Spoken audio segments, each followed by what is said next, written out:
Cycling has impacted my life positively in so many different ways. Met incredible people along the way. I've traveled all around the world, seen different cultures, different everything, just a whole different world. And it's really opened up my eyes. I've always loved that freedom aspect of cycling. You know, the first time I could get away from mom and dad on my bike and travel many towns away from home. I raced 13 or 14 years as a professional cyclist. I was racing in Europe full time. We had European riders on the team. We had European staff. And I'd finished a stage race in southern Spain, like a week-long stage race. And I was just like a starfish on my bed, collapsed. And I remember one of the team doctors came in into my room. And he was praising me about how well I had done, how much I had kind of pushed through the pain, and how impressed he was, but that I had to start taking care of my body and living a little bit more professionally, as he called it. And yeah, he was wearing like this fly fishing vest, and he reached into one of the pockets and pulled out this little red egg-shaped capsule. And he said to me, "Tyler, this is for your health. It's not doping, it's for your health." It had testosterone in it. And yeah, that was the moment. He handed me this capsule, and that was the moment. I knew most of my teammates were doping at the time. And I thought if I said no to it, then I wouldn't be selected to ride in the Tour de France. So in a way, like the doctor coming into my room, offering me this little red egg-shaped testosterone pill, in a way that was almost introducing me to the A team, you know. And for me, I felt like that was a big opportunity that was my chance to, ride in the Tour.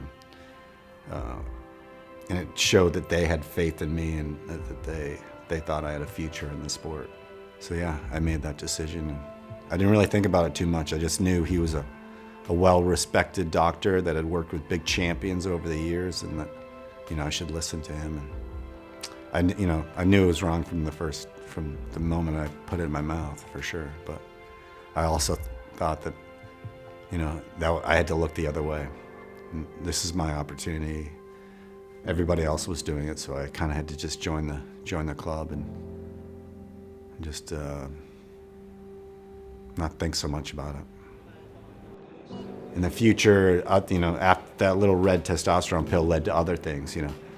A month or two later, I was introduced to my first injection of a drug called EPO, which basically boosts your hematocrit, which brings red blood cells to your muscles. So, kind of a big deal. And I remember the first time I ever did it. The blood was pulled out in Spain, outside of Valencia, Spain, and it was put back into me 3 weeks later in the middle of the Tour de France. So somebody had to transport that over international border. Serious stuff. And, my life went from, being a wide-eyed green bike racer from Marblehead, Massachusetts to a few years later, kind of in a little bit of a dark world, like very secretive, two different faces, and yeah. Cycling all of a sudden became different. It was more about results. I felt more like a number. The numbers that I produced on the bike, you have all this data that you can record while you're cycling. Those numbers became kind of like whether I was happy or not. After the 2003 season, which was probably my most successful season, on record, had great results, had a big Tour de France. I got back stateside after the season was over. It was in my off season, and I just realized I was having a hard time just getting out of bed. And, no motivation. I thought about suicide. I drank to just check out at some points. Pretty much every night, if not every night, at least every other night, I'd wake up usually between 2 and 3 in the morning and just sit there for 45 minutes and stare at the ceiling. Yeah, I called them committee meetings, and yeah, just kind of think about what I was up to and the consequences, and if it all went bad, how ugly that was going to look.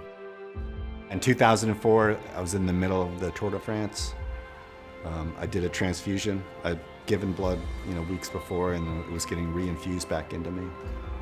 And I think the red blood cells had gone bad, and I had a bad reaction to it. My urine was like black with dead red blood cells. I got like a fever. I didn't know if I was, could die from that, or sure enough, from the research that I've found out that, yeah, it could have been really bad. Luckily, the fever didn't get any worse, and I told the team doctor about it, and he watched over me, but luckily it passed. But I remember thinking to myself, like, what am I doing? What am I doing? This is a crazy world. But the power of the truth, the truth saved me, really. There was a federal investigation into Lance Armstrong and the U.S. Postal Service cycling team. And a guy by the name of Jeff Nowitzki contacted me, and I was forced to come in and tell the truth in front of a grand jury. And I didn't want to tell the truth. I really didn't. I thought, I felt like I was 10 years too late to tell the truth. But being forced to go in and testify in front of the grand jury, it was like, I felt like that all of a sudden was my moment. And it was like I had all this guilt built up that I didn't even know how deep it went. And then finally I got there in front of the grand jury. Maybe the first 10 or 15 minutes it was a little bit hard, but then it was just like, whew, and it just came out, and it felt, for as hard as it felt also just wonderful. And here we go. Here's the truth. And it's not pretty, it's really ugly. I'm ashamed about it. I'm gonna disappoint a lot of people with this information, but it's the truth. And it was at that moment I was like, wow, I've been protecting this culture, this omerta, trying to be like the good old fraternity mate, not telling the secrets. And then I realized, wow, what is just a ugly situation this has been, and ugly situation we all went through. So from that moment on, really, being in that Los Angeles courtroom, I came out of there and I kind of had a new perspective on what I was going to do with my life, and hiding the truth was not included in that anymore. In general, it's like people have kind of come and either told their truth or not told the truth, and have kind of moved on. I credit them for that, but I also feel like it's, we have an opportunity to make sure a situation like this doesn't happen again. So I try to talk about it as much as possible. It's obviously still hard, I wish I was talking about something else for sure, but I feel like it's super important. Last night my girlfriend's got 2 kids. We live with 7 and 5, and I told them last night what this interview was about, so they didn't know about that. They didn't know about the dark side of my cycling career. And the youngest asked me, why I did it. Yeah. I would say I take cycling a lot less seriously now and just try to enjoy it a lot more. It got pretty focused on just how much power you can push into the pedals, and you almost became just like a number. And that got old really quickly, and just to come back and just enjoy it, cycling for that freedom and for that wind blowing through your hair. It's pretty awesome.